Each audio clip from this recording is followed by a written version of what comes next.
Hello students, welcome to Vikas English academy. और आज के वीडियो में हम पढ़ने वाले हैं क्लास 12th इंग्लिश का हाफ ईयरली एग्ज़ाम 2021 के बारे में, जो हाल ही में अभी कंप्लीट हुआ है। ओके, और इसके जो क्वेश्चंस हैं उनके बारे में आज हम डिस्कस करेंगे। तो चलिए आज हम समझते हैं इस पेपर को पूरा स्टार्टिंग से लेके अंत तक। मैं इस वीडियो में आप इसको के सभी आंसर के बारे में हम लोग बात करेंगे। ओके, तो यहाँ पर सबसे पहले आप देख रहे हैं कि ये जो पेपर है ये 80 मार्क्स का आया हुआ है और इसमें 20 जो मार्क्स हैं वो प्रोजेक्ट के लिए हैं। तो बात करते हैं पहले पैसेज की। तो सबसे पहले इस पैसेज के हम आंसर्स के बारे में जान लेते हैं। वैसे ये जो पैसेज है ये विक्ट्री के बारे में है, जो पर्शियंस के विरुद्ध एथेनियंस को मिली थी।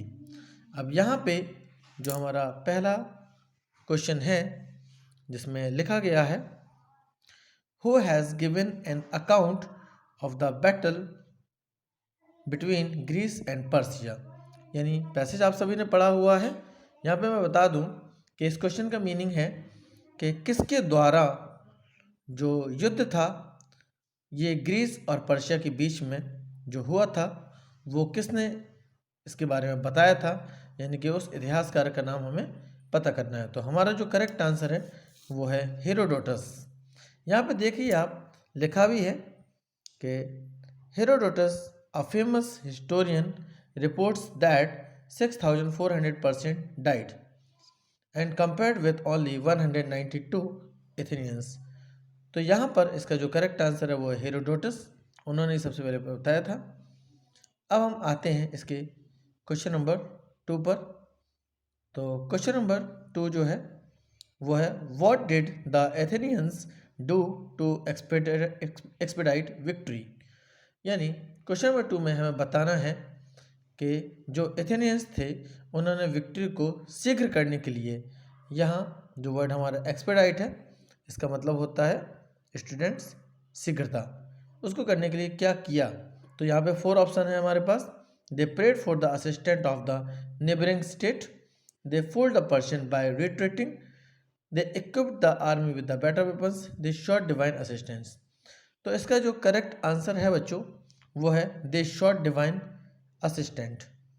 ओके, तो सही आंसर इसका है question number D, they sought divine assistant, यानी कि उन्होंने ईश्वरीय मदद मांगी थी विक्ट्री के लिए।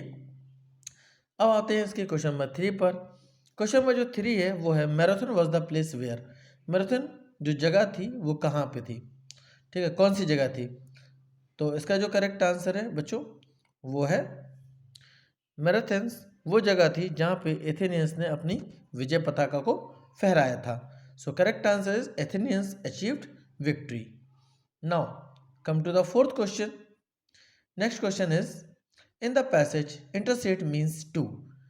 पैसेज में क्वेश्चन नंबर 4 है, उसमें हमें बताना है कि इंटरसीट का मीन्स क्या है। तो इसका करेक्ट आंसर है intervene on the behalf of.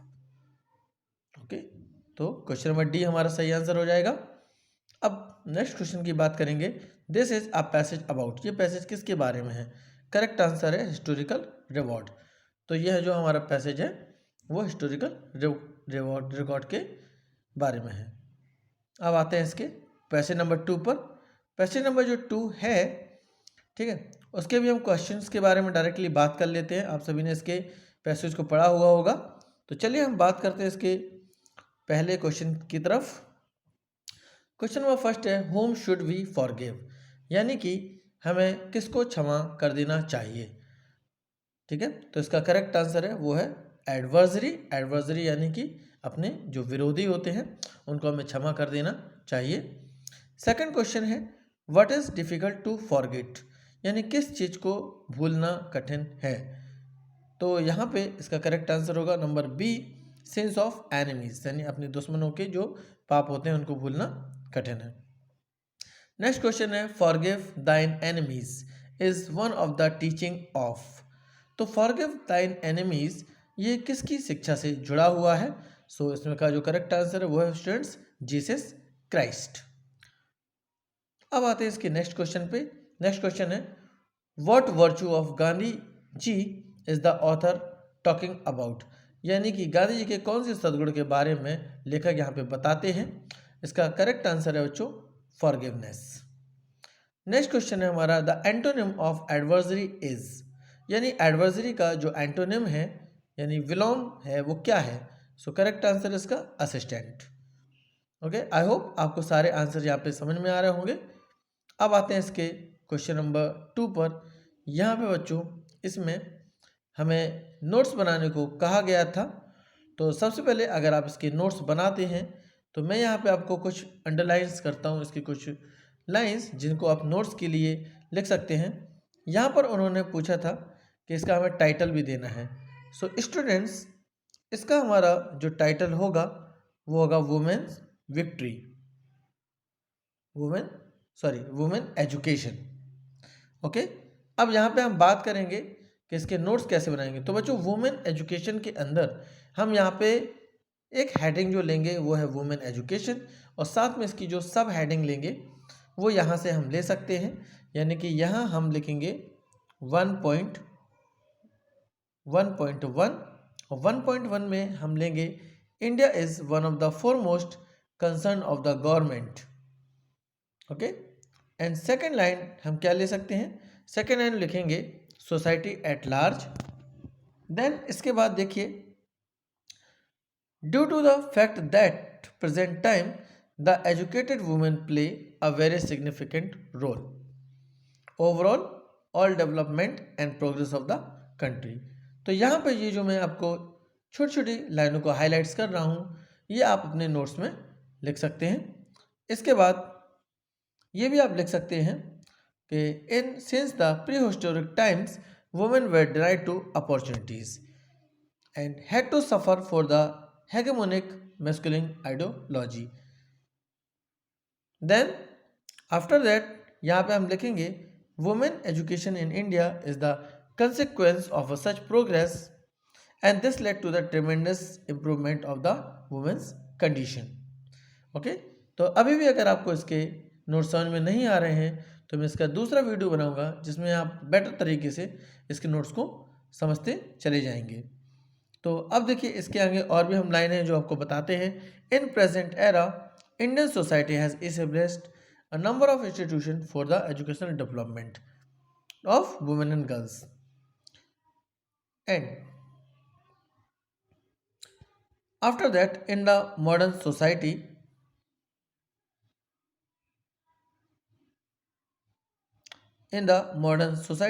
women in India have come a long way.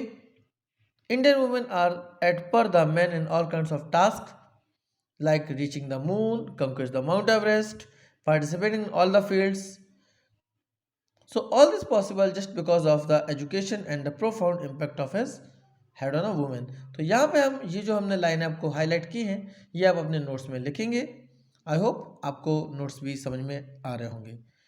Okay, अब यहाँ पे आपको बताते हैं कि design a poster to urge the public to avoid plastics.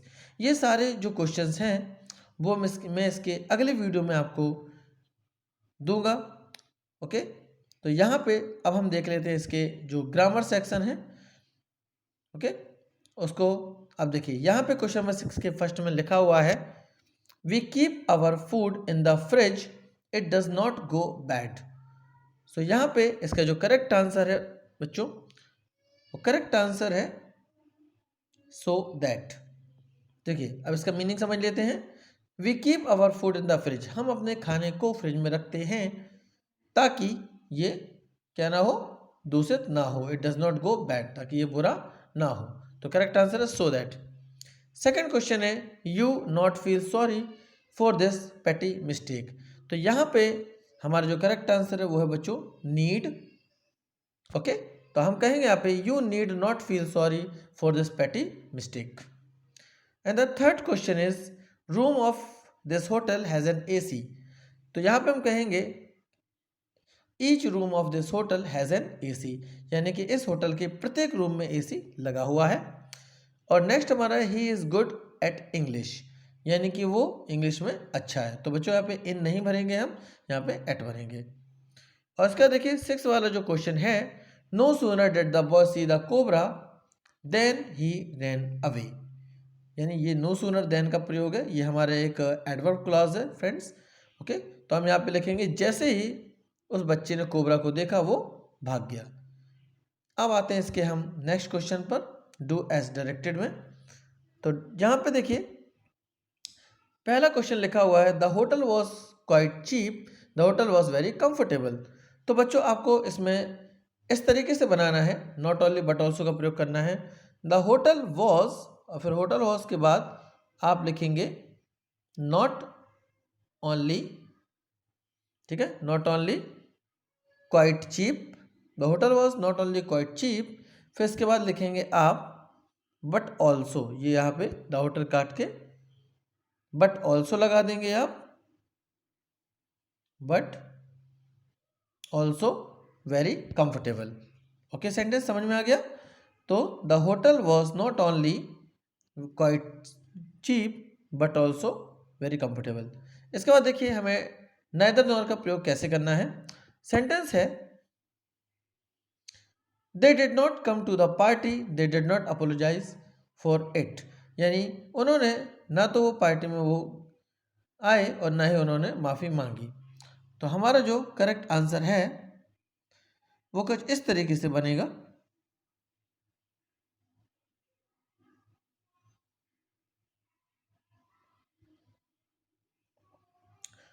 They neither come to the party. यहाँ पे हम डिड नॉट हटाएंगे और उसकी जगह पे हम लगाएंगे neither. They neither come to the party nor they apologise for it. और दूसरे सेंटेंस में भी नॉर के बाद दे अपोलोजाइज फॉर इट कर देंगे। तो इस तरीके से हमारा नाइदर नॉर का यूज हो जाएगा। ओके, अब आते हैं इसके क्वेश्चन नंबर 3 पर, जो लिखा हुआ है, he saves money so that he may buy a car. हमें इसको नॉन फाइनाइट क्लॉज में बदलना है, तो बच्चों में ऐसा बनाना पड़ेगा, he saves money to buy a car. और यहाँ से जो हमारा सो दैट है ये पूरा हमारा कैंसिल हो जाएगा और आंसर हो जाएगा he saves money to buy a car. Sir हमें यहाँ पे टू को जोड़ना है। ओके, अब इसके बाद नेक्स्ट देखिए सेंटेंस हमारा है, fail to understand what I had done to arouse his fury. अब इसमें हमें ये बताना है कि जो सेंटेंस वो कौन सा क्लॉज है। तो बच्चों अब क्लॉज कैसे पहचानेंगे, देखिए पहला ऑप्शन में नॉमिनल क्लॉज है, दूसरा एडजेक्टिव है, तीसरा एडवर्ब है। तो ये ना तो एडजेक्टिव है ना ही एडवर्ब है, ये हमारा एक नॉमिनल क्लॉज है, मतलब एक नाउन क्लॉज हुआ। देखिए फेल टू अंडरस्टैंड व्हाट, तो ये समझने में असमर्थ हूँ कि I had done to arouse his fury, यानी कि मेरे कि मुझको गुस्सा कैसे आया। तो यहाँ पे ये जो क्लॉज है ये हुआ नॉमिनल क्लॉज। इसके बाद अगला हमारा जो क्वेश्चन है वो है, who are they, I don't know. अब इसको देखिए बच्चों नाउन क्लॉज बनाना है, तो नाउन क्लॉज में हम लोग इसको ऐसे बनाएंगे, पहले हम लोग लिखेंगे, पहले हम लोग इसको लिखेंगे आई डोंट नो, इस तरीके से लिखेंगे आई डोंट नो। फिर इसके बाद लिखेंगे हु, फिर इसके बाद लिखेंगे दे, इसके बाद लिखेंगे are. I don't know who they are, ये बन जाएगा हमारा क्या, एक नाउन क्लॉज, और ये होगा एक object of the verb. Okay, अब आते हैं इसके अगले सेंटेंस पर। देखिए इसमें लिखा हुआ है, the apple is too short to eat. यहाँ पे हमें टू की जगह सो दैट का प्रयोग करना है, तो हम लोग लिखेंगे द, हम लोग लिखेंगे the apple is show, Apple is so sure that I can not eat it. Okay, so answer क्या बनेगा, the apple is so sure that I can not eat it. Okay, I hope आपको समझ में आ गया होगा। इसके बाद हमारा नेक्स्ट सेंटेंस था, हर पेन पुट इंक सम सी इन। अब देखिए इसको हमें रीअरेंज करना है, तो सबसे पहले रीअरेंज करने में क्या करते हैं, सब्जेक्ट लाते हैं। तो हम लिखेंगे सब्जेक्ट है इसमें क्या, सब्जेक्ट है बच्चों इसमें सी, तो यहाँ पे लिखेंगे हम सबसे पहले सी। इसके बाद लिखेंगे वर्ब पुट, सी पुट, फिर क्या लिखेंगे सम इंक, सी पुट सम इंक इन हर पेन, सी पुट सम इंक इन हर पेन। ये हमारा हो जाएगा इसका सेंटेंस। ओके स्टूडेंट्स, अब देखिए इसके बाद हमारा जो क्वेश्चन नंबर 8 है, क्वेश्चन नंबर 8 हमारा पैसेज आया हुआ है चैप्टर से, और ये चैप्टर से जो पैसेज है वो देखिए ये हमारा इंटरव्यू से लिया गया है। अब इसके हम आंसर की बात करते हैं। पहला जो क्वेश्चन है वो है who express a criticising attitudes toward the interviewer, यानी कि हु एक्सप्रेस किसने एक्सप्रेस किया, क्रिटिसाइज का मतलब होता है आलोचना करना, एटीट्यूड यानी व्यवहार, टुवर्ड्स द इंटरव्यूअर यानी इंटरव्यू के लिए। तो इसका जो हमारा करेक्ट आंसर है वो है बच्चों रुडयार्ड किपलिंग। इसमें आप आंसर के रूप में क्या लिखेंगे, रुडयार्ड किपलिंग। ओके, अब क्वेश्चन नंबर 2 की बात करते हैं। What did Caroline write in her diary, यानी कैरोलिन ने उस रात अपनी डायरी में क्या लिखा। तो बच्चों इसका जो आंसर मिलेगा आपको, मैं यहाँ आपको बताता हूँ। ये आपको यहाँ से लिखना है। देखिए बच्चों ये दिया गया है, there date was say, that it was ragged by 2 reporters from Boston. ये हमारा हो जाएगा आंसर नंबर 2। तो उन्होंने अपनी डायरी में क्या लिखा था कि उस रात 2 रिपोर्टर बॉस्टन से आए थे। अब आंसर नंबर 3 है who interviewed Joseph Stalin for 40 years, यानी कि 40 साल बाद जोसेफ स्टालिन का इंटरव्यू किसने लिया। तो यहाँ पे इसका आंसर हो जाएगा H.G. Wales. Okay, correct answer होगा क्या, H.G. वेल्स। एंड नेक्स्ट है when did Caroline write in her diary, Caroline ने अपनी डायरी में कब लिखा। तो इसका आंसर होगा 14 October 1892। Okay, 14 October 1892। Next question, what did Mark Twain refer to the interview, यानी कि मार्क ट्वेन ने इंटरव्यू के बारे में क्या रेफर किया हुआ है। तो यहाँ पे देखिए मार्क ट्वेन का हमारा जो सेंटेंस है वो यहाँ पे है। देखिए he refer to the interview ordeal, the interview was ordeal. यहाँ पे समझ में आ रहा है। ओके, ये हो गया हमारा क्वेश्चन नंबर 5। तो ऐसा भी आप लोग लिख सकते हैं कि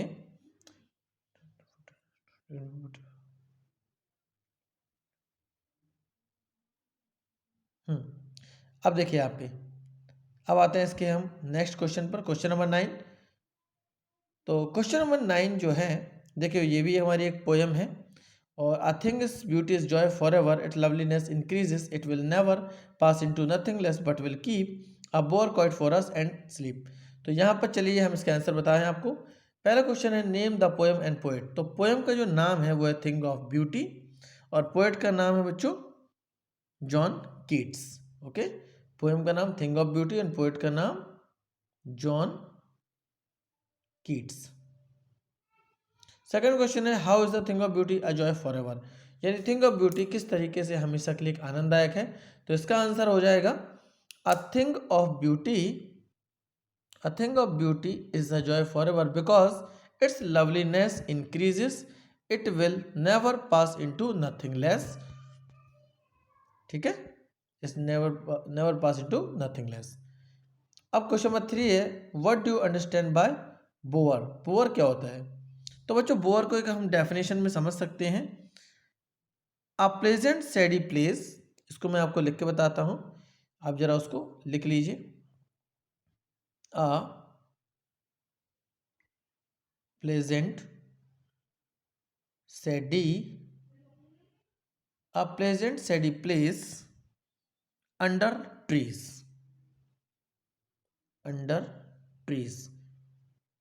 यानी कि पेड़ों के नीचे जो छायादार जगह होती है उसको हम क्या बोलते हैं, बोअर कहते हैं। ओके स्टूडेंट्स, तो आई होप आपको ये जो क्वेश्चन पेपर है इसके आंसर आपको अच्छे से समझ में आ रहे होंगे। ओके, इसके बाद हमारा जो आंसर क्वेश्चन नंबर 9 से है, और क्वेश्चन नंबर 9 और साथ में इसके जो बाकी के टेक्सचुअल क्वेश्चंस हैं उसके आंसर मैं आपको इसके अगले वीडियो में दूंगा। ओके, सो आज का हमारा जो वीडियो है वो यहीं पर समाप्त होता है। ओके, तो आज के लिए इतना ही। थैंक